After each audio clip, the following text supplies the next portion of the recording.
نحمده ونصلي ونسلم على رسوله الكريم اما بعد بسم الله الرحمن الرحيم حامیم عین سین قاف كذلك يوحي إليك وإلى الذين من قبلك الله العزيز الحكيم۔ اس وقت سورہ حامیم الشورى ہمارے سامنے ہے اور آج ہم اس سورہ کی ابتدائی 21 آیات کو سمجھنے کی کوشش کر رہے ہیں۔ اس سورہ کا موضوع توحید ہی ہے، جیسا کہ حوامیم سبع ان تمام صورتوں میں توحید کو ہی موضوع بحث بنایا گیا۔ آغاز میں لوگوں کے اس شبہ کا جواب ہے کہ وحی کب آتی ہے، کیسے آتی ہے، ہم نے تو کبھی دیکھی نہ سنی۔ تو فرمایا جس طرح یہ سورت نازل ہو رہی ہے، جس طرح یہ سورت نازل ہو رہی ہے، اسی طرح اللہ عزیز و حکیم آپ پر اور آپ سے پہلے انبیاء پر وحی نازل فرماتا رہا ہے۔ یہ کوئی انوکھی بات نہیں، نہ انداز انوکھا ہے نہ پیغام انوکھا ہے، اس لیے اسے مان لو۔ اس صورت میں اللہ تعالیٰ نے وحی کے حق ہونے سے توحید کی حقانیت پر استدلال فرمایا کہ وحی یہ قرآن چونکہ حق ہے اور اس کے حق ہونے کے دلائل خود قرآن میں موجود ہیں، تو لہٰذا قرآن جو کچھ بیان کر رہا ہے وہ حق ہے، اور قرآن بیان کر رہا ہے لا الہ الا اللہ، اس لیے اسے تسلیم کرو۔ اس سورہ مبارکہ میں اللہ تعالیٰ نے توحید کو سمجھانے کے لیے، توحید کی دعوت کے لیے اپنی شان مالکیت اور شان ولایت کا خاص طور پر اظہار فرمایا۔ شان مالکیت کہ آسمانوں اور زمین کی ہر چیز کا میں مالک ہوں، لہٰذا مالک جو فرمائے اسے مانو، اس کی فرما برداری کرو۔ اور شان ولایت کہ ہر چیز پر مجھے اختیار حاصل ہے، میں ہی کارساز ہوں، میں ہی کام بناتا ہوں، تو جب اختیار میرے ہاتھ میں ہے تو اس لیے صرف مجھے ہی مانو۔ تو شان مالکیت اور شان ولایت۔ اور شرک کی تردید کے لیے اللہ تعالیٰ نے خاص طور پر یہ بات سمجھائی کہ غیر اللہ سے مدد مت مانگو اور انہیں اپنا کارساز اور اپنا ولی نہ سمجھو، صرف اللہ ولی ہے، اللہ مالک ہے، غیر اللہ نہ ولی ہے اور نہ ہی وہ کارساز ہے، نہ ہی اس کے قبضے میں کوئی کسی بات کا اختیار ہے۔ ارشاد ہے کہ آسمانوں میں جو کچھ ہے، زمین میں جو کچھ ہے، ہر شے کا مالک اللہ ہے، وہ علی ہے، برتر ہے، ہر چیز پر بالا ہے، اور وہ صاحب عظمت ہے، بزرگ ہے۔ شرک کی مذمت میں فرمایا قریب ہے کہ آسمان اپنے اوپر سے پھٹ پڑیں، قریب ہے کہ آسمان اپنے اوپر سے پھٹ پڑیں، یعنی اس کے دو معنی لیے جا سکتے ہیں۔ ایک تو سورہ مریم میں یہ بات گزر چکی، اللہ نے فرمایا لوگ کہتے ہیں اتخذ الرحمن ولدا، رحمان کا بیٹا ہے، لقد جئتم شیئا ادا، کہ بڑی بھاری بات تم کہہ رہے ہو۔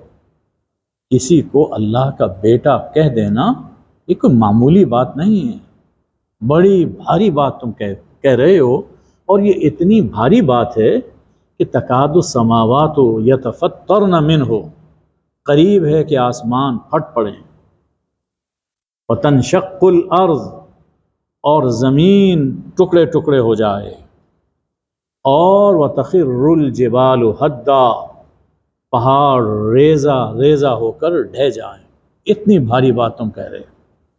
تو یہ جو بات شرک کے لوگ کر رہے ہیں، قریب ہے کہ اس سے آسمان اوپر سے پھٹ پڑیں کہ ساتواں آسمان چھٹے پر، چھٹا پانچویں پر، پانچواں چوتھے پر، چوتھا تیسرے پر، تیسرا دوسرے پر، اور دوسرا پہلے پر گرے، اور سب آسمان زمین پر گریں اور پوری کائنات تباہ ہو جائے۔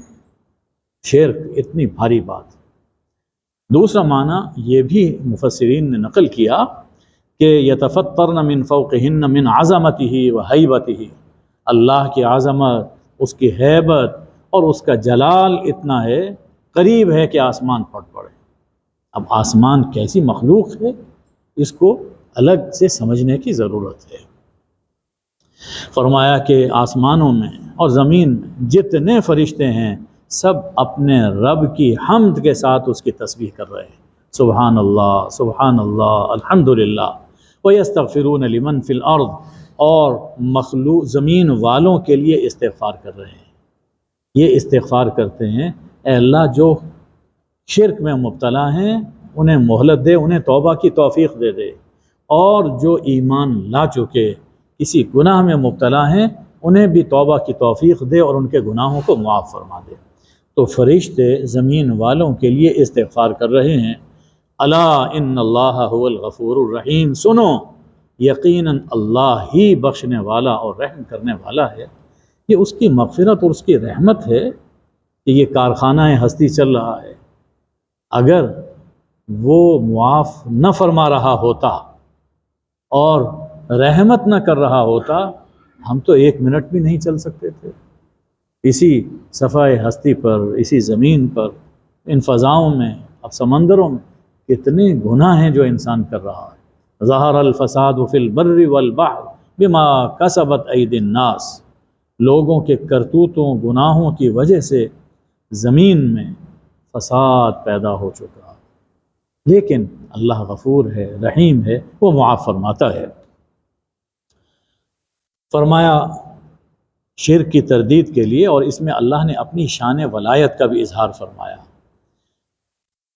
وہ لوگ جنہوں نے اللہ کے سوا سرپرست اور اپنے حامی بنا لیے ہیں، یہ مشرکین جو اللہ کے سوا کسی اور کو اپنا سرپرست سمجھتے ہیں، اپنا کارساز سمجھتے ہیں، اپنا حامی سمجھتے ہیں، اللہ حفیظ علیہم، اللہ ان پر نگران ہے، اللہ جانتا ہے کہ یہ لوگ کیا کر رہے ہیں، اور اس کے پاس اختیار ہے، جب چاہے تباہ کر دے۔ وما انت علیہم بوکیل، اللہ نگران ہے، آپ ان کے ذمہ دار نہیں ہیں، یہ خود اپنے اعمال کے ذمہ دار ہیں۔ آپ کے ذمے یعنی حضور اکرم صلی اللہ علیہ وسلم اور آپ کے ذریعے سے جتنی امت ہے یہ بات سمجھائی گئی کہ آپ کا کام دین اور قرآن پہنچانا ہے، منوانا نہیں۔ تو ان کے بارے میں آپ سے نہیں پوچھا جائے گا، اللہ خود نگران ہے۔ یہ جو پہلی بات فرمائی تھی وحی کے بارے میں، اسی کو پھر ایک زوردار انداز میں دہرایا جا رہا ہے، اور اسی طرح ہم نے آپ کی جانب یہ عربی قرآن نازل کیا، نازل کر رہے ہیں۔ مقصد یہ ہے کہ ام القریٰ اور اس کے ارد گرد جتنی بستیاں ہیں انہیں آپ انذار کریں، انہیں انذار کریں یعنی انہیں آگاہ کریں کہ بدی کا انجام بد ہوگا، شرک کرو گے جہنم میں جاؤ گے، گناہ کرو گے اس کی سزا پاؤ گے۔ اس مقصد کے لیے اللہ یہ قرآن نازل فرما رہا ہے۔ ام القریٰ، مکہ مکرمہ کو فرمایا گیا کہ پورے عالم کا آغاز، جہان کا آغاز مکہ سے ہوا۔ مکہ سب سے پہلی بستی ہے جو اللہ نے اس زمین میں بسائی۔ ومن حولہا، اور جو اس کے ارد گرد ہیں۔ ظاہر ہے کہ یہ صرف عرب تک محدود نہیں، بلکہ مکہ سے قرآن کا نور پھیلنا شروع ہوا، دائیں بائیں بستیوں میں پھیلا، اور پھیلتے پھیلتے اس کو پوری دنیا میں پہنچانا یہ امت کی ذمہ داری ہے۔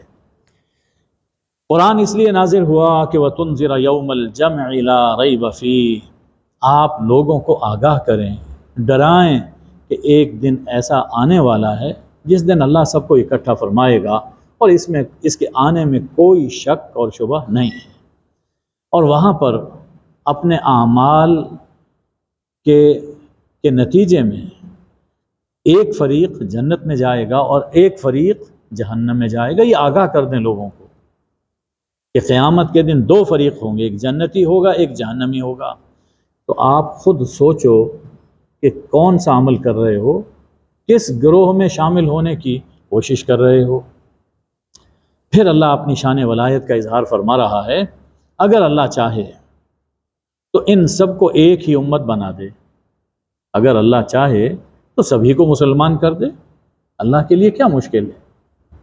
اللہ کے لیے کوئی مشکل نہیں ہے، لیکن یہ اللہ کی حکمت تخلیق کے خلاف ہے۔ وَلَٰكِن يُدْخِلُ مَن يَشَاءُ فِي رَحْمَتِهِ، لیکن اللہ اپنی رحمت میں جسے چاہتا ہے داخل فرماتا ہے۔ رحمت یہ دین اللہ کی رحمت، اللہ جسے چاہتا ہے ایمان کی توفیق دیتا ہے، نہیں چاہتا نہیں دیتا۔ اور چاہتا کس کے بارے میں ہے یہ بھی اللہ نے قرآن میں بیان فرما دیا، بعض کی آیتوں میں آ رہا ہے کہ اللہ یجتبی الیہ من یشاء، اللہ جسے چاہتا ہے چن لیتا ہے، اپنا رسول بنائے، اپنا مصطفیٰ، اپنا مجتبی بنائے، جسے چاہے۔ یعنی نبوت اور رسالت یہ اللہ کا عطیہ ہے۔ نبی اور رسول کے علاوہ اللہ کسی انسان پر اپنی رحمت فرمائے اور اسے بچپن ہی سے نیکی کی راہ پر لگائے رکھے اور اللہ کا وہ ولی بن جائے جسے ہم کہتے ہیں کہ یہ پیدائشی ولی ہے، تو یہ اللہ ہے جس پر چاہے نظر کرم کر دے۔ لیکن وَيَهْدِي إِلَيْهِ مَن يُنِيبُ، اللہ کا وعدہ ہے کہ جو اللہ کی طرف رجوع کرتا ہے اللہ اسے ہدایت دیتا ہے۔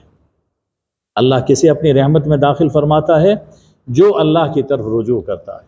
اور رجوع کی یہ صورت ہے کہ اللہ سے سب سے پہلے تو سوچے، ہر انسان پہ لازم ہے کہ یہ سوچے کہ میں جو کر رہا ہوں یہ کیوں کر رہا ہوں۔ ہر انسان پر لازم ہے کہ یہ سوچے میں جو کر رہا ہوں کیوں کر رہا ہوں، مجھے کیا کرنا چاہیے، ٹھیک کیا ہے غلط کیا ہے۔ یہ عقل اللہ نے صرف دنیا کے لیے نہیں دی، دین کے لیے بھی دی ہے۔ عقل کا استعمال صرف دنیا کی زندگی کے لیے ہی نہیں ہے، بلکہ اس کے بعد آنے والی زندگی آخرت کے لیے بھی عقل کا استعمال ضروری ہے۔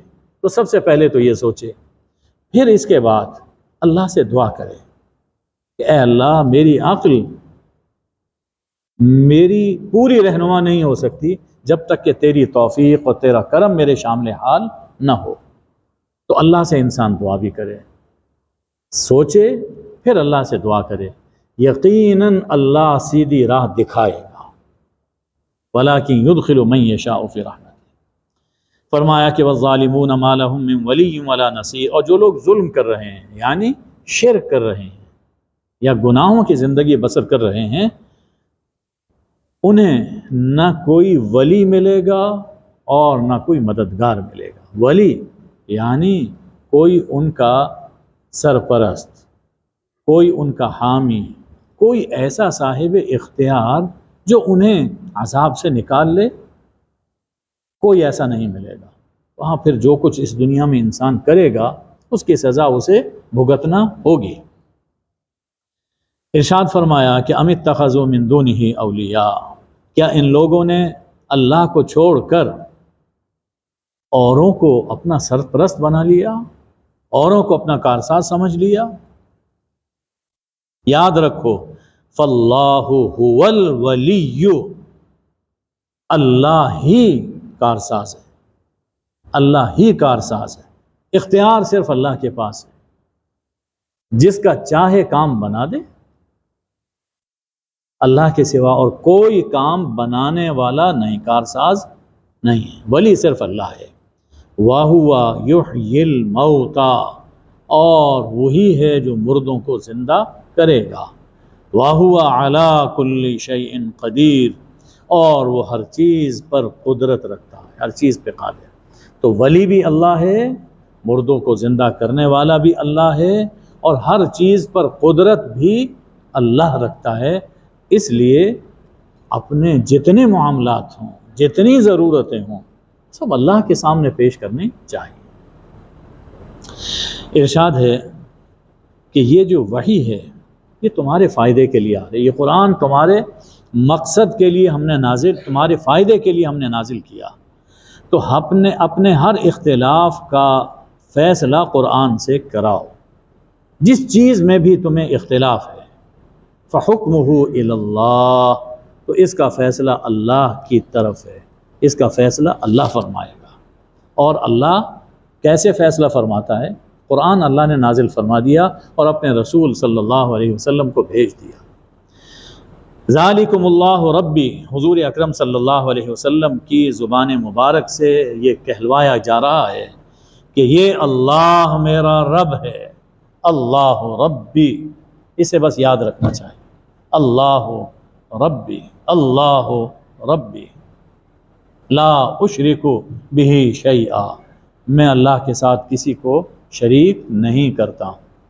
اور یہ ایسا جملہ ہے، یہ قرآن مجید نے جو فرمایا، اگر انسان، یہ لا الہ الا اللہ کا ہم معنی ہے، انسان اگر اس کا ورد کرتا رہے اور یہ یقین اپنے دل میں بٹھا لے، اللہ دنیاوی حاجتیں بھی پوری فرماتا ہے، رزق کی تنگی وہ بھی اس سے دور ہوتی ہے۔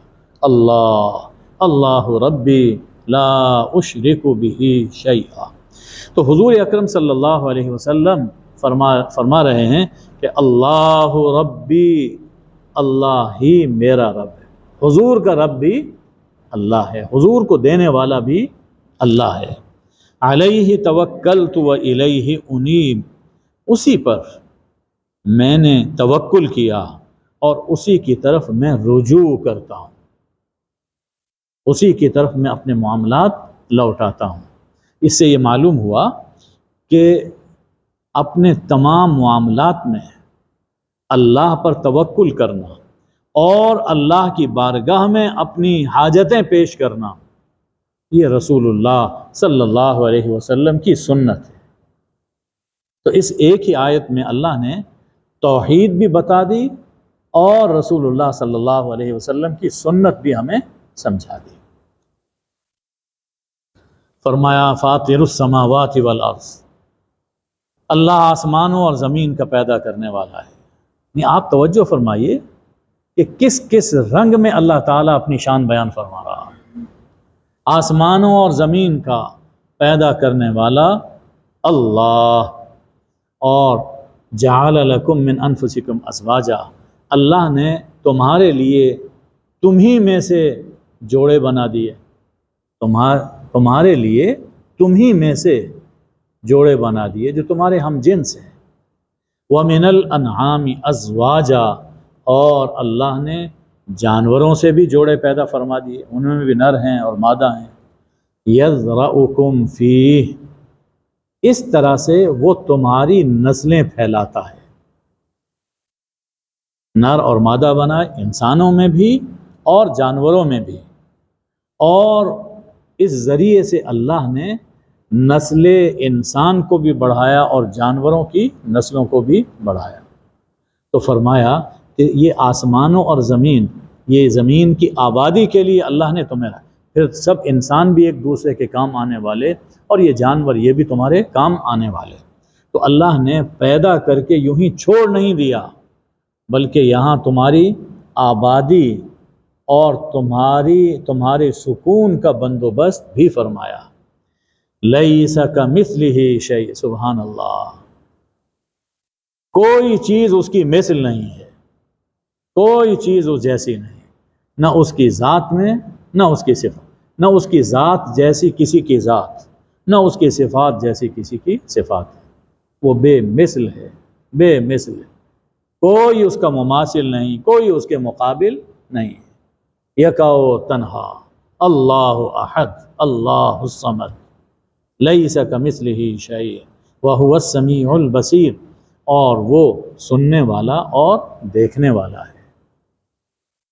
انسان کے ذہن میں یہ خیال آتا ہے کہ انسان بھی تو سنتا ہے، انسان بھی تو دیکھتا ہے، خود اللہ نے قرآن مجید میں فرمایا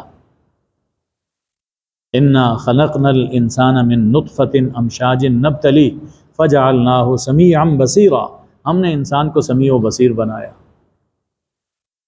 اور یہاں اللہ یہ فرما رہا ہے کہ اس کا مثل کوئی نہیں، صفات میں بھی اس کا مثل کوئی نہیں، اور انسان سمیع و بصیر، اللہ فرمائے میں سمیع و بصیر۔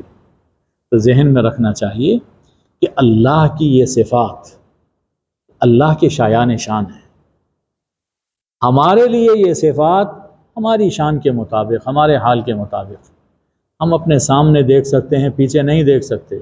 اللہ کے لیے سامنے، پیچھے، دائیں بائیں، آگے اوپر کوئی حد نہیں ہے۔ ہم ایک حد تک دیکھ سکتے ہیں، اللہ کے لیے کوئی حد نہیں ہے۔ ہم ایک حد تک سن سکتے ہیں، آواز کم ہو تب نہیں سن سکتے، آواز زیادہ ہو، سخت ہو تب ہم نہیں سن سکتے۔ اللہ ان سب چیزوں سے پاک ہے، تو اس کا سمیع اور بصیر ہونا اللہ کی شان کے مطابق، اور ہمارا سمیع و بصیر ہونا جتنے ہم ہیں یہ اس کے مطابق ہے۔ فرمایا لہو مقالید السماوات والارض، آسمانوں اور زمین کی کنجیاں اسی کے پاس، آسمانوں اور زمین کی کنجیاں یعنی پوری کائنات کے خزانے سب اسی کے پاس ہیں۔ انسان کو جن جن چیزوں کی ضرورت ہے ان کے خزانے سب اللہ کے پاس ہیں۔ یہ بارشوں کا سلسلہ، یہ فصلوں کا اگنا، پھولوں پھلوں کا آنا، موسموں کا بدلنا، زمین سے معدنیات کا نکلنا، اور پھر انسان کی اپنی ضرورتیں، خوراک کی ضرورت ہے، اولاد کی ضرورت ہے، ان سب چیزوں کے خزانے وہ صرف اللہ کے پاس ہیں۔ یبسط الرزق لمن یشاء ویقدر، اللہ جس کے لیے چاہتا ہے رزق فراخ فرما دیتا ہے، اور جس کے لیے چاہتا ہے ماپ کر دیتا ہے، تنگ کر دیتا ہے۔ یعنی رزق جس کے لیے انسان پریشان ہوتا ہے، جس رزق کے لیے انسان مارا پھرتا ہے، اس رزق کے خزانے بھی اللہ کے پاس ہیں۔ اب باقی کسے کتنا دینا ہے اللہ اپنی حکمت کے مطابق عطا فرماتا ہے۔ بعض اوقات انسان یہ سمجھتا ہے کہ مجھے کم ملا، لیکن اگر اسے وہ علم دے دیا جائے جو اللہ کے پاس ہے، فرض کیجئے اس کو وہ حکمت بتا دی جائے، انسان کہے گا کہ ہاں جتنا ملا ہے یہی ٹھیک ہے۔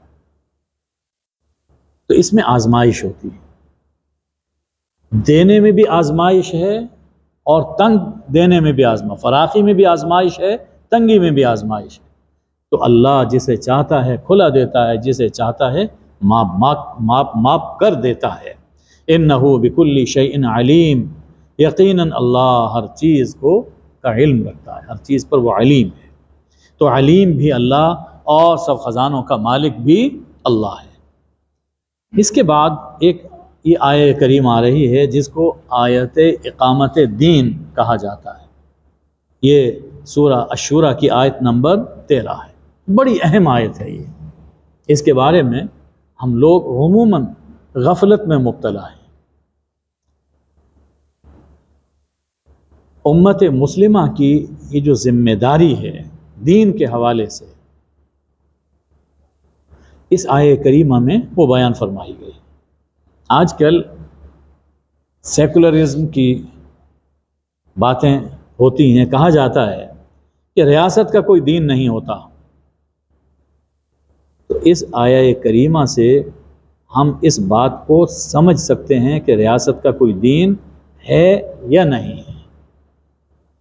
اللہ نے فرمایا کہ شرع لکم من الدین، اللہ نے تمہارے لیے وہی دین مقرر فرمایا جس کا حکم اللہ نے نوح علیہ السلام کو دیا، اور جسے اب تمہاری طرف ہم وحی کے ذریعے ہم نے بھیجا ہے، اور جس کی ہدایت ہم ابراہیم اور موسیٰ اور عیسیٰ کو دے چکے ہیں۔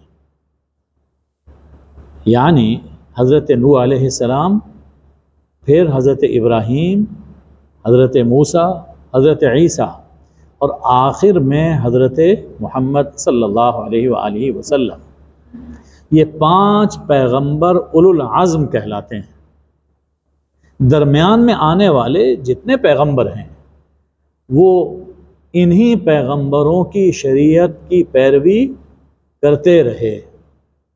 یہ اولو العزم پیغمبر جن کو اللہ نے شریعتیں عطا فرمائیں، کتابیں وہ عطا فرمائیں۔ اور اس میں بھی غور کیجئے تو سب سے پہلے اللہ نے حضرت نوح کا ذکر فرمایا، پھر حضور اکرم صلی اللہ علیہ وسلم کا ذکر فرمایا، پھر ابراہیم، موسیٰ اور عیسیٰ علیہ السلام کا ذکر ہے۔ سمجھایا جا رہا ہے کہ پہلے صاحب شریعت پیغمبر وہ حضرت نوح علیہ السلام ہے، اور آخری صاحب شریعت پیغمبر حضرت محمد صلی اللہ علیہ وسلم ہیں۔ تو ان پہلے رسول سے لے کر آخری رسول تک اللہ نے دین عطا فرمایا۔ یہ دین کیا چیز ہے اس کو بھی ذہن میں رکھنے کی ضرورت ہے۔ سورہ یوسف میں اللہ نے یہ لفظ استعمال فرمایا کہ ما کان لیأخذ اخاہ فی دین الملک الا ان یشاء اللہ۔ یہاں دین الملک، بادشاہ کا دین۔ اب وہ بادشاہ مسلمان تو نہیں تھا، حضرت یوسف علیہ السلام کے دور کا بادشاہ وہ مسلمان تو نہیں تھا، لیکن فرمایا کہ فی دین الملک، یعنی آئین بادشاہ میں۔ دین وہاں آئین، دستور، کانسٹیٹیوشن کے معنی میں، تو دین کا معنی آئین ہے۔ حضرت شاہ ولی اللہ رحمۃ اللہ علیہ اور شاہ عبد القادر رحمۃ اللہ علیہ بھی یہی معنی فرماتے ہیں دین کا، کہ دین دستور اور آئین کے معنوں میں ہے۔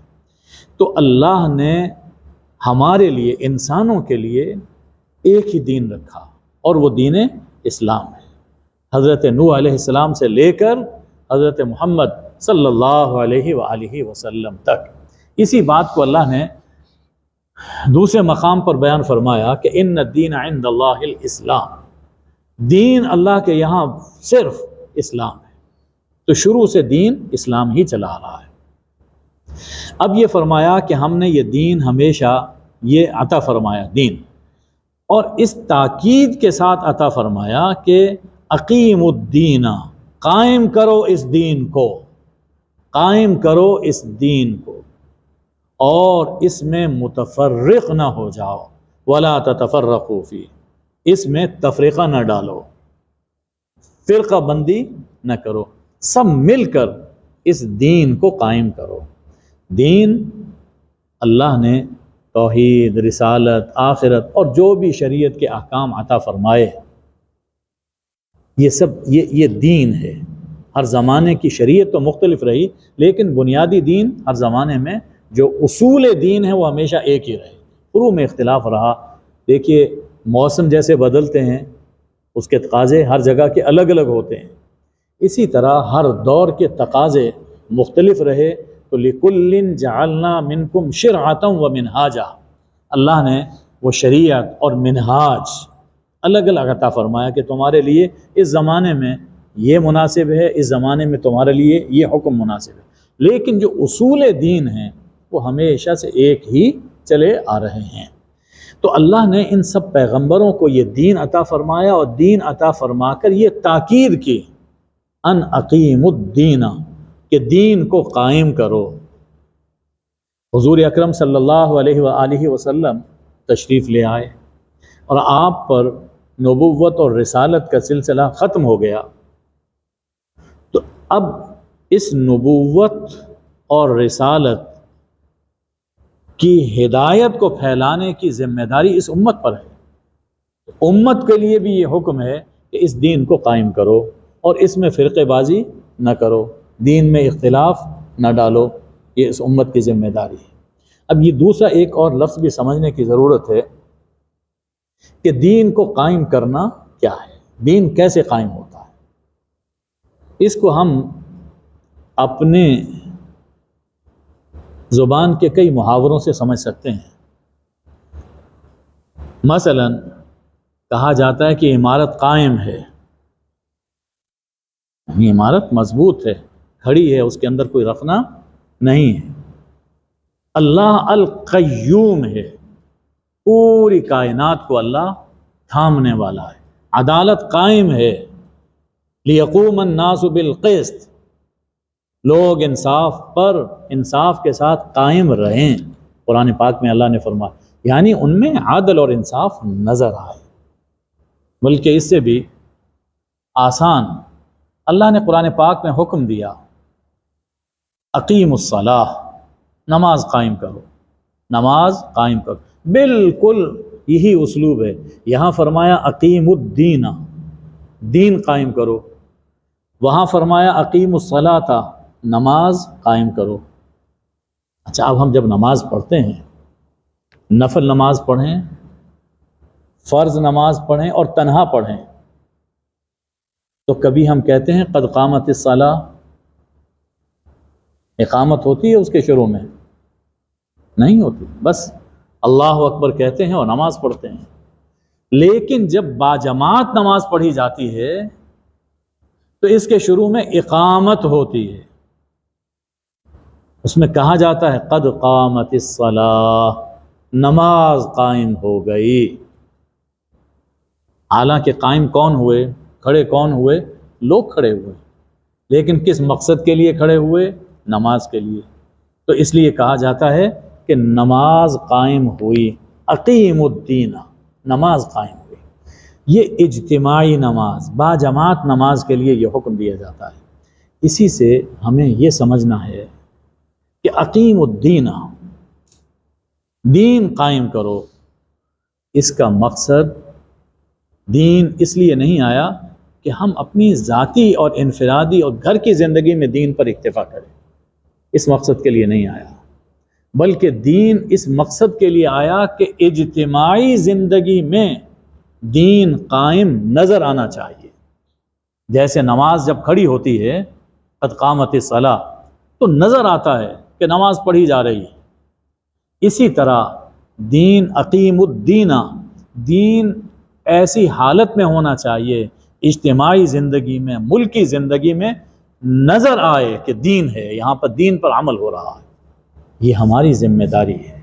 دیکھیے، اس کے بعد اللہ تعالیٰ نے خود فرمایا کہ کبر علی المشرکین ما تدعوہم الیہ، جس اقامت دین کی، جس توحید کی آپ دعوت دے رہے ہیں، مشرکین پر یہ بہت گراں ہے، یہ بہت گراں ہے۔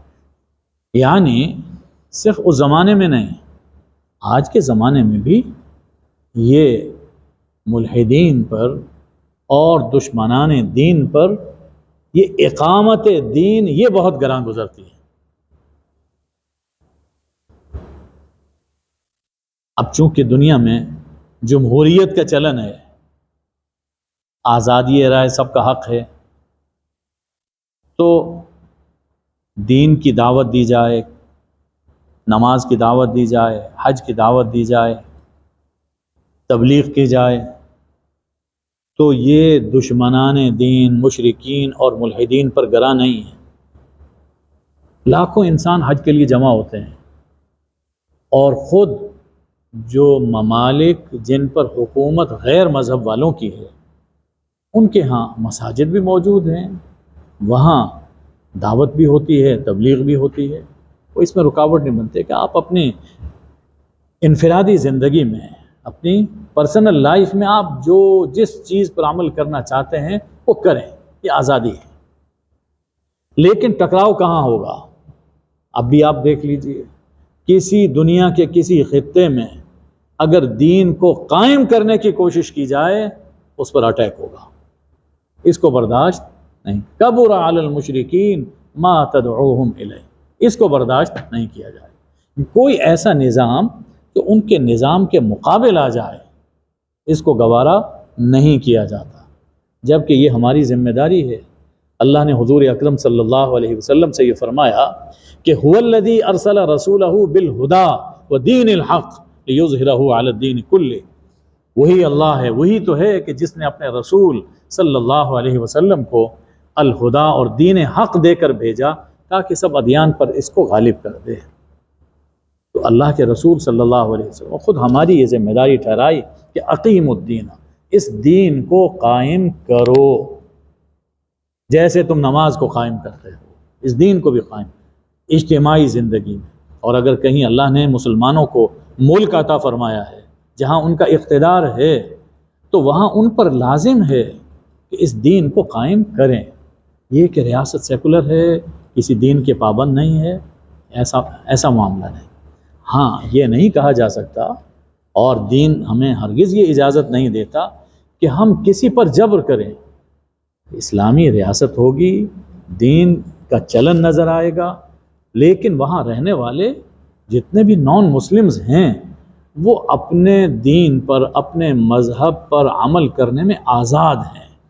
کسی کو جبراً مسلم بنانا ہرگز جائز نہیں۔ اللہ نے قرآن پاک میں فرما دیا لا اکراہ فی الدین، دین میں کوئی جبر نہیں۔ تو دین بہرحال اگر مسلمانوں کو اللہ نے کوئی خطہ دیا ہے تو وہاں دین قائم ہونا چاہیے۔ مجھے یہ معنی بہت عرصہ ہوا، یہ معنی ایک کنڈکٹر سے سمجھ میں آیا۔ میں بس میں سفر کر رہا تھا اور سڑک ٹوٹی ہوئی تھی، سامنے کھڈے آئے تو کنڈکٹر کہتا ہے زور سے قائم رہنا۔ ہم وہ راڈ پکڑ کے کھڑے ہوئے تھے تو کہتا ہے قائم رہنا۔ یکدم میرا ذہن ادھر منتقل ہوا، اقیم الدین، اقامت یہی تو ہے، قائم رہنا، مضبوط رہنا، پکڑ کے رہنا، گر نہ جانا، سنبھل کے کھڑے ہونا، یہی دین ہے، اقامت دین اسی کا نام ہے۔ اللہ نے فرمایا کہ جس نے اس دین کو پکڑا فقد استمسک بالعروۃ الوثقی، اس نے مضبوط کڑے کو پکڑا، ایک ایسا سہارا کہ جو ٹوٹ نہیں سکتا، اس کو پکڑ لیا۔ تو اس دین کو قائم کرنا انفرادی زندگی میں الحمدللہ ہے، ہمارے معاشرے میں، دنیا میں اسلامی ممالک میں بھی ہے، اور جو غیر اسلامی ممالک ہیں ان میں بھی موجود ہے۔ لیکن اجتماعی زندگی میں قائم کرنا یہ وہ فریضہ ہے کہ جس سے ہم غفلت میں پڑے ہوئے ہیں، اور یہ ہماری ذمہ داری ہے۔ اور اللہ نے دیکھیے اسی مقام میں فرمایا وَلَا تَتَفَرَّقُوا، اس بارے میں تفریقہ نہ کرنا، تفریقہ دین میں تفریقہ برپا نہ کرنا۔ یہ تفریقہ کیسے ہوتا ہے؟ یعنی ایک مسلک کے لوگ یہ کہیں ہماری مرضی چلے گی، دوسرا کہے نہیں ہماری مرضی چلے گی، نہیں یہ کام نہ کرنا۔ اللہ نے قرآن دے دیا وَمَا اخْتَلَفْتُمْ فِيهِ مِنْ شَيْءٍ فَحُكْمُهُ إِلَى اللَّهِ، قرآن کو سامنے رکھو، رسول اللہ صلی اللہ علیہ وسلم کی سنت کو سامنے رکھو اور اس پر عمل کرو، تفریقہ نہ برپا کرو۔ اب یہ دین میں تفریقہ کئی انداز سے ہوتا ہے۔ سب سے پہلا، جو چیز دین میں نہیں ہے، جو چیز دین میں نہیں ہے اسے دین میں داخل کر دیا جائے، جھگڑا ہوگا، اختلاف پیدا ہوگا، قرآن سے فیصلہ کروانا ہے کہ کیا یہ چیز دین میں ہے یا نہیں ہے۔ دوسری چیز، کوئی چیز دین میں داخل ہے اسے نکال دیا جائے، ہم اس پہ عمل نہیں کریں گے حالانکہ وہ دین میں ہے، تو اب جھگڑا ہوگا، تفریقہ ہوگا۔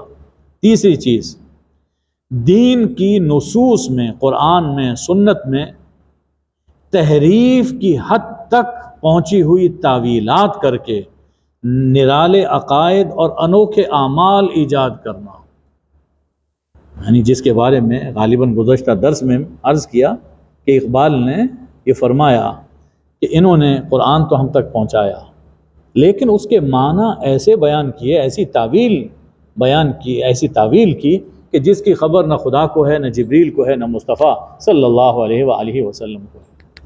اس سے بھی تفریقہ برپا ہوگا۔ ایک بہت اہم چیز، یہ بہت اہم چیز ہے، اس پہ غور کیجیے کہ دین نے جس بات کو جس درجے میں رکھا ہے اس میں کمی بیشی کی جائے، اس درجے سے بڑھا دیا جائے یا گھٹا دیا جائے، اس سے تفریقہ برپا ہوگا۔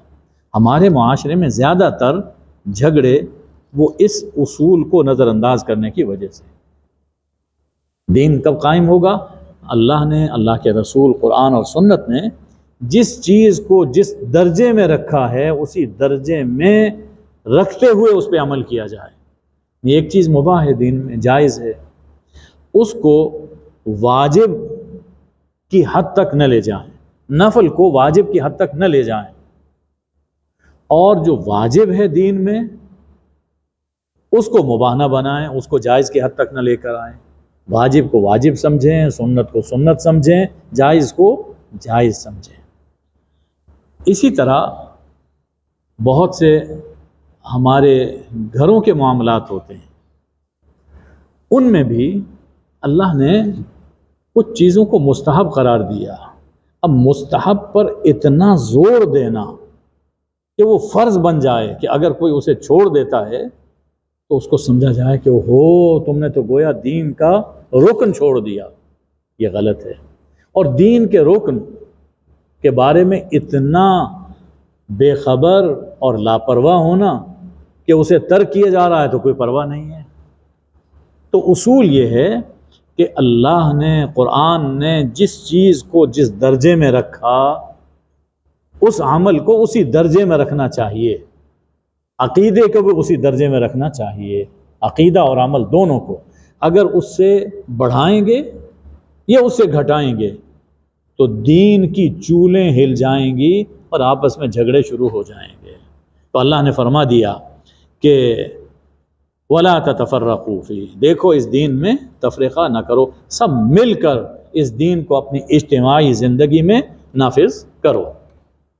یہی چیز کافروں مشرکوں پر بہت بھاری ہے، اور اللہ اپنی جانب چن لیتا ہے جسے چاہتا ہے، اور جو اس کی جانب رجوع کرتا ہے اسے ہدایت عطا فرماتا ہے۔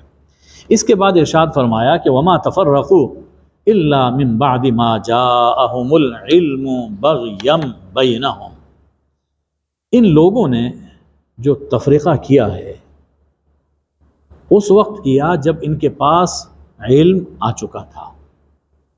ایسا نہیں ہے کہ جہالت کی وجہ سے تفرقہ کیا، علم تھا، جانتے تھے کہ سچی بات کیا ہے، کہ سیدھی راہ کیا ہے۔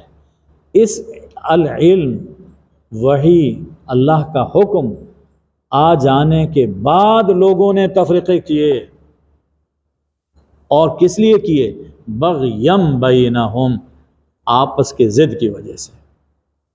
یہ بات اللہ نے یہاں بھی فرمائی اور سورہ آل عمران میں بھی یہ چیز فرمائی، اور بھی مقامات پر ہے۔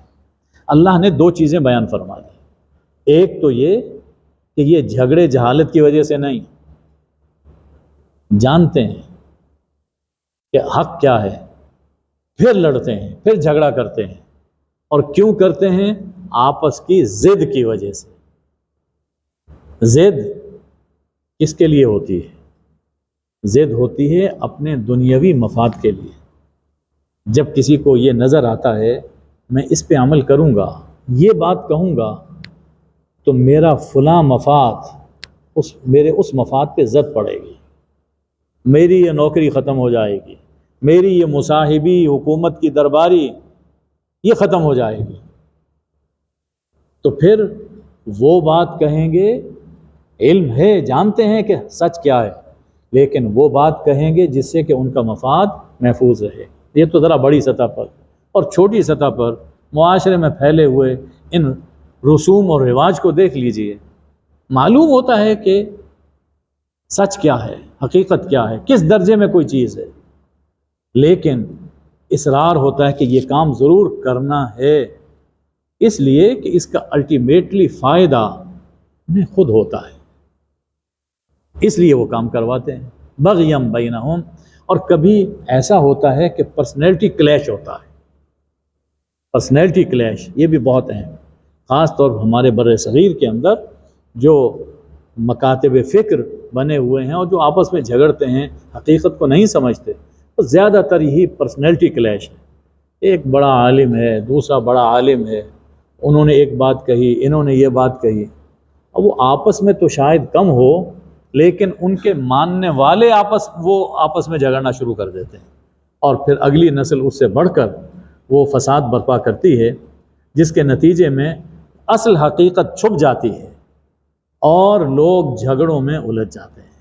چنانچہ فرمایا کہ فرقے بازی کا آغاز اس ضد سے ہوتا ہے، اور جو بعد میں آنے والے لوگ ہیں وہ مستقل شکوک و شبہات میں مبتلا ہو جاتے ہیں۔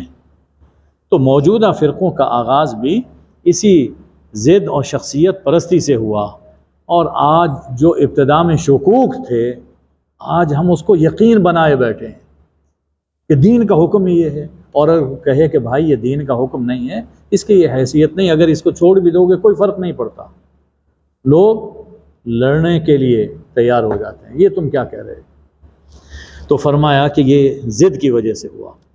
اگر ایک بات تیرے رب کی جانب سے نہ ہو چکی ہوتی ایک مدت مقرر تک تو ان کے درمیان فیصلہ کر دیا جاتا۔ اللہ نے پہلے یہ کہہ دیا تھا کہ اس دنیا میں ہم آخری فیصلہ نہیں کریں گے، اس دنیا میں ہم سمجھانا ہے، منوانا نہیں ہے، آخری فیصلہ نہیں کرنا۔ اگر یہ بات نہ ہوتی تو ہم دنیا میں ان کا قصہ تمام کر دیتے، لیکن یہ ہم نے آخری فیصلہ قیامت پر اٹھا رکھا ہے، اس لیے اس دنیا میں قرآن بھیجا، اپنے رسول بھیجے تاکہ ان کے ذریعے سے سمجھو اور اس پہ عمل کرو۔ فرمایا کہ وَإِنَّ الَّذِينَ أُورِثُوا الْكِتَابَ مِن بَعْدِهِمْ لَفِي شَكٍّ مِّنْهُ مُرِيبٍ، ان کے بعد پھر جو اور لوگ آئے، یعنی کچھ تو وہ لوگ تھے جو ابتدا میں جنہوں نے جھگڑا کیا، شک ڈالا، اور جو لوگ ان کے بعد آئے جو کتاب کے وارث بنے، وہ اس حق کے بارے میں، کتاب کے بارے میں ایسے شک میں پڑے ہوئے ہیں جو انہیں مسلسل بے چین رکھے ہوئے ہیں۔ ایک تو صرف شک ہے نا، لیکن ایسا شک جو نہ دن کو چین لینے دیتا ہے نہ رات کو سکون لینے دیتا، مسلسل ایک کانٹا بن کر دلوں میں چبھ رہا ہے، ایک ایسے شک میں پڑ گئے۔ چنانچہ حقیقت کیا ہے، حق کیا ہے، وہ ان کے سامنے نہیں آ رہا۔ فرمایا کہ چونکہ یہ حالت پیدا ہو چکی ہے اس لیے 10 باتیں فرمائی گئیں۔ نمبر 1، فدعو، آپ دعوت دیتے رہیے، جیسے نوح علیہ السلام سے لے کر آپ تک جتنے پیغمبر آئے وہ سب دعوت دیتے رہے، آپ بھی دین کی دعوت دیتے رہیے۔ نمبر 2، وَاسْتَقِمْ كَمَا أُمِرْتَ، اور آپ اس پر قائم رہیے، آپ قائم رہیے جیسا کہ آپ کو حکم ملا ہے، خود قائم رہیے تاکہ لوگ بھی آپ کو دیکھ کر قائم ہوں، آپ نے تو ڈٹے رہنا ہے۔ سورہ ہود میں بھی اللہ نے یہی حکم دیا، فَاسْتَقِمْ كَمَا أُمِرْتَ۔ 3، وَلَا تَتَّبِعْ أَهْوَاءَهُمْ، لوگوں کی خواہشوں کی پرواہ نہ کریں، ان کی پیروی نہ کریں۔ ہر طبقے میں، ہر زمانے میں ایسے لوگ رہے کہ جو یہ چاہتے ہیں کہ دین ہماری مرضی کے مطابق بیان ہو، یہ چاہتے ہیں، اور وہ مرضی اپنی کیا ہوتی ہے؟ جس میں لوگوں کا اپنا مفاد ہوتا ہے۔ اور یہ ماضی کی بات نہیں، میں حال کی بات کر رہا ہوں، اب بھی ایسا ہی حال ہوتا ہے۔ کہتے ہیں کہ مسئلہ دین کا حکم یوں بتائیں جس سے ہمیں کچھ بینیفٹ حاصل ہو جائے، ہمارا مفاد محفوظ رہے۔ فرمایا کہ نہیں، دین کا حکم وہی اور اسی انداز میں بیان کرنا ہے جو اللہ نے قرآن میں فرمایا اور اللہ کے رسول صلی اللہ علیہ وسلم نے ہمیں بتایا ہے۔ وَلَا تَتَّبِعْ أَهْوَاءَهُمْ، ان کی خواہشوں کی پیروی مت کیجیے، اور کہہ دیجئے آمنت بما انزل اللہ من کتاب، اللہ نے جو کتاب نازل فرمائی میں تو اس پر ایمان لایا، میں تو اس کو مانتا ہوں۔ 5، وَأُمِرْتُ لِأَعْدِلَ بَيْنَكُمْ، اور مجھے حکم ملا ہے کہ میں تمہارے درمیان عدل کروں، مجھے عدل کا حکم دیا گیا ہے، میں کسی کا خیال رکھتے ہوئے دین میں کمی بیشی یا نرمی اور سختی نہیں کر سکتا۔ اللہ ربنا و ربکم، 6، اللہ ہمارا رب ہے اور تمہارا رب ہے۔ لنا اعمالنا ولکم اعمالکم، 7، ہمارے لیے ہمارے اعمال اور تمہارے لیے تمہارے اعمال ہیں۔ ہم نے سمجھا دیا، نہیں مانتے ہو، جو کرتے ہو کرتے رہو، لیکن ہر ایک کو اپنے اعمال کا جواب دینا۔ یہ وہی مضمون ہے جو اللہ نے سورہ الکافرون میں فرمایا، لکم دینکم ولی دین۔ 8، لا حجت بیننا و بینکم، ہمارے اور تمہارے درمیان کوئی جھگڑا نہیں، ہم جھگڑتے نہیں ہیں، سمجھاتے ہیں۔ 9، اللہ یجمع بیننا، اللہ ہمیں اکٹھا فرمائے گا قیامت کے دن۔ کیوں؟ وَإِلَيْهِ الْمَصِيرُ، 10ویں بات یہ فرمائی، لوٹنا تو اللہ ہی کی طرف ہے نا، کب تک جھگڑو گے، کب تک لڑائی کرو گے؟ آخر ایک دن مرنا ہے اور اللہ کے سامنے کھڑے ہونا ہے، تو اللہ ہم سب کو اکٹھا فرمائے گا، وہ خود فیصلہ فرما دے گا۔ یاد رہے کہ یہ آیات مکی ہیں، مکی آیات ہیں۔ مکی آیات میں، مکی دور میں جہاد کی اجازت نہیں تھی۔ مدینہ طیبہ میں سمجھانے کے بعد پھر یہ حکم آیا کہ اب اگر نہیں مانتے اور رکاوٹ بنتے ہیں دین کی راہ میں، تو پھر اس رکاوٹ کو دور کیا جائے۔ اس رکاوٹ کو دور کرنے کا نام وہ جہاد ہے۔ فرمایا کہ جو لوگ ضد کی وجہ سے اللہ کے بارے میں جھگڑتے ہیں، من بعد مستجیب لہو، اس کے بعد من بعد مستجیب لہو حجتہم داحضہ، کہ دین قبول ہو چکا، ان کی پکار کا جواب مل چکا، تو ان کی یہ حجت بازی باطل ہے، ان کی یہ حجت بازی باطل ہے۔ اللہ کی پکار کا جواب ہو چکا، لوگ دین قبول کر چکے، اس کے بعد پھر جو لوگ اللہ کے بارے میں جھگڑا کرتے ہیں تو ان کی یہ حجت بازی، ان کی یہ کج بحثی، یہ سراسر باطل ہے رب کے یہاں۔ علیہم غضب، ان پر غضب ہے اور ان کے لیے شدید عذاب ہے۔ معلوم یہ ہوا کہ جب حق واضح ہو جائے، ایک بات سمجھ آ جائے، اب اس کے بعد پھر خام خواہ کی بحث کرنا اور کج بحثی کرنا، اس سے اللہ کا عذاب اور غضب نازل ہوتا ہے۔ اللہ الذی انزل الکتاب بالحق والمیزان، اللہ وہ ہے کہ جس نے اس کتاب کو حق کے ساتھ نازل فرمایا، کہ جو کچھ اس کتاب میں ہے وہ سراسر حق ہے، اور اللہ نے المیزان نازل فرمایا۔ یہ المیزان، ترازو، اسکیل، جس پر ہم پرکھ سکتے ہیں کہ حق کیا ہے، باطل کیا ہے، سچ کیا ہے، جھوٹ کیا ہے۔ یہ قرآن، یہ ترازو ہے، یہ پیمانہ ہے۔ تو اللہ نے اس کتاب حق کو نازل فرمایا اور اس میزان کو نازل فرما دیا۔ وما یدریک لعل الساعۃ قریب، اور تمہیں کیا معلوم، ہو سکتا ہے قیامت قریب ہو؟ تمہیں کیا معلوم، تم جو اس کے بارے میں جھگڑا کر رہے ہو سکتا ہے کہ وہ گھڑی وہ قریب ہو۔ اس گھڑی کے بارے میں جو لوگ ایمان نہیں رکھتے، اس کو مانتے نہیں ہیں، وہ تو بہت جلدی مچا رہے ہیں، کہتے ہیں کہ لے آؤ قیامت، جس قیامت سے ڈراتے ہو وہ فوراً لے آؤ۔ والذین آمنوا مشفقون منہا، اور جو لوگ اس گھڑی پر ایمان رکھتے ہیں وہ اس سے ڈرتے ہیں، اس لیے کہ وہ دن ایسا آئے گا کہ جس میں انسان کے سارے اعمال اس کے سامنے آئیں گے، تو ڈرتے ہیں کہ معلوم نہیں ہمارا انجام کیا ہو۔ تو جو لوگ ایمان لے آتے ہیں وہ اس سے ڈرتے رہتے ہیں۔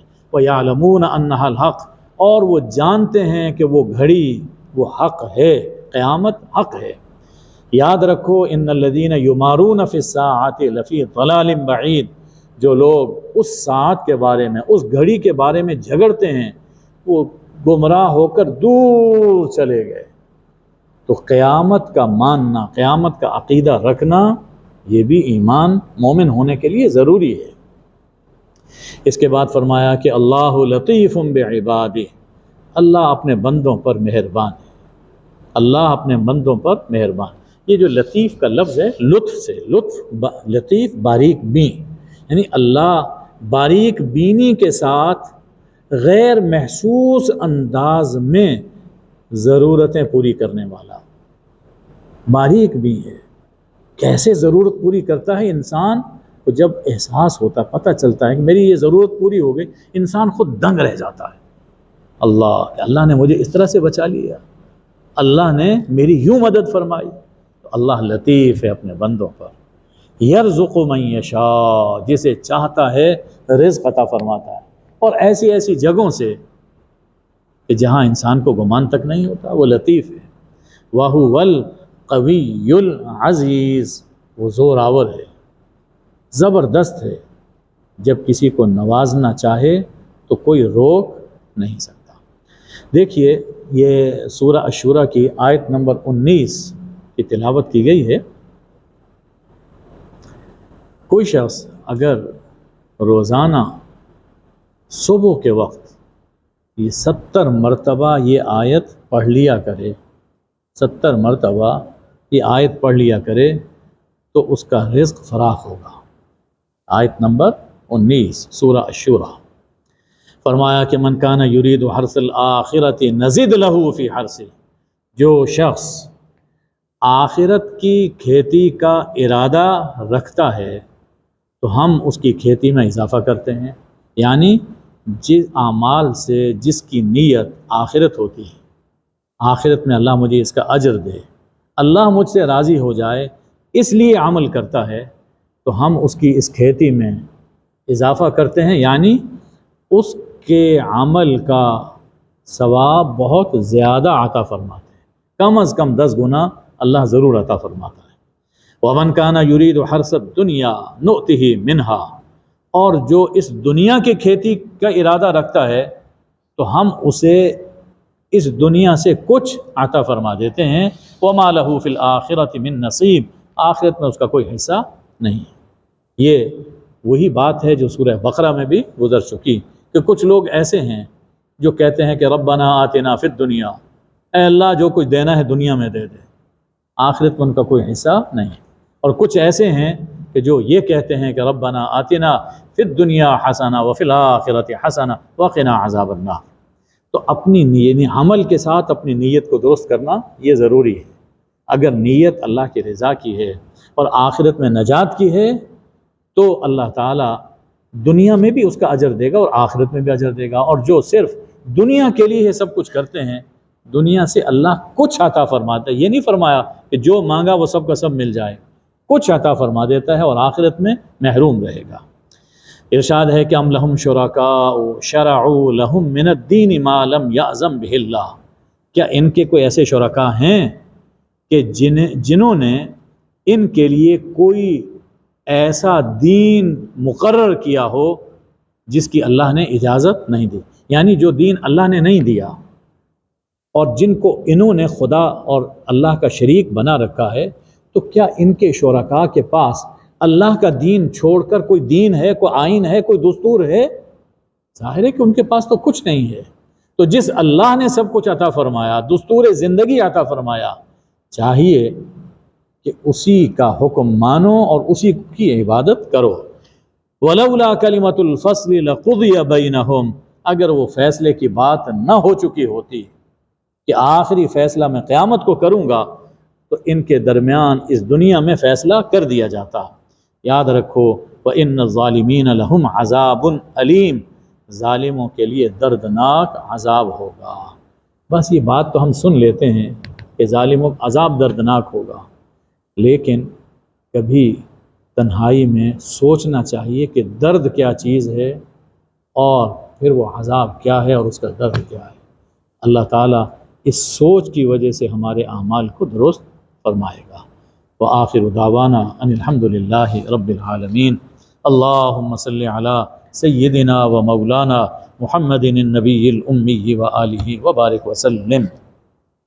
اے اللہ ہمیں قرآن مجید کو سمجھنے کی اور اسے پڑھنے کی اور اسے اپنانے کی اور اسے پھیلانے کی توفیق عطا فرما۔ اے اللہ قرآن کی برکت سے سب بیماروں کو شفا عطا فرما۔ اے اللہ قرآن کے وسیلے سے ہماری حاجات کو پورا فرما۔